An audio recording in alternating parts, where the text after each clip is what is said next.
You have a really interesting background. Just tell us where you were born. So I was born in Blackburn because my mother is a Blackburn girl from an Irish family. She met my father at Blackburn Technical College in the 1960s, but my father is actually from Tehran. So he was studying there.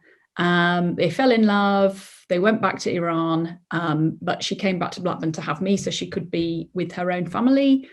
And when I was 6 weeks old, I went to live in Iran, and we were there until the revolution in the late 1970s. So I guess that was the first big wave of people who left Iran, and there's been subsequent waves of migrants over the last 40 years.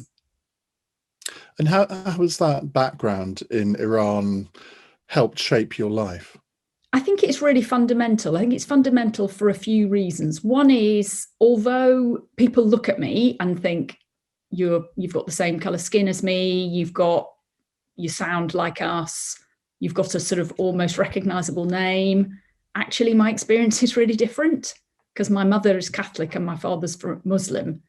And that tension of living in different worlds was always very evident. I think it makes me very quite sensitive to people and what motivates them and where they come from. But I think in terms of politics, I could see that politics can have a really, really profound and dramatic impact on a family's life. We had to leave. Our house was taken away from us. My dad's business was taken away from us. We had relatives put in prison. The whole family was scattered around the world. A lot of my family live in the United States. A few stayed in Iran. We're in the UK. It really changed things. So I don't think, and that has informed everything. And, for all the family as well.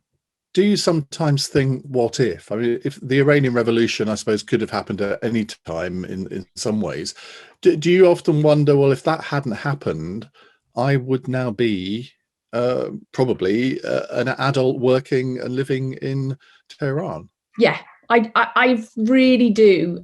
It's very, very strange. And I do. I would have had a completely different life. We would have had all my experiences would have been different, and for the whole world in a way as well, because for me and personally, we would have stayed there. We would have had a very sort of nice life building on it, because it was a really growing economy at that time as well. And people were becoming very prosperous. There was a lot of change in the country. That would have been my life. I probably would have gone to the United States or the UK for university, but that would have been it. But actually, I grew up in a post-industrial town in Lancashire. So it was really a really profound difference. And then that was a very profound difference from my cousins who lived in Tehran and in Los Angeles, most of them as well. So, but